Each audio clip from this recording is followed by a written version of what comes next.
Welcome back to another technical deep dive here in the debug zone. Today we're tackling a big question and breaking it down with insights from other users. Hopefully this clears up some misconceptions and helps you get the answer you need. So buckle up, stay a little curious, and let's jump right in.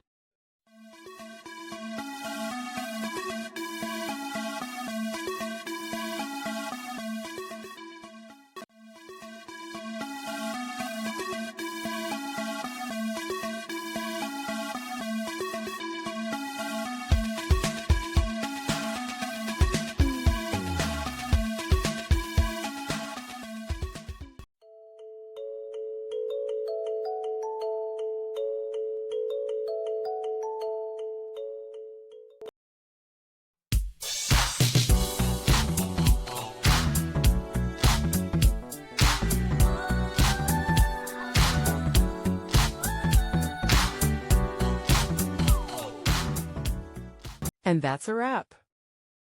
I hope you found the answer you were looking for. If you did, take a second to hit that subscribe button. It really helps out. And let me know in the comments which solution worked best for you. See you next time in the debug zone.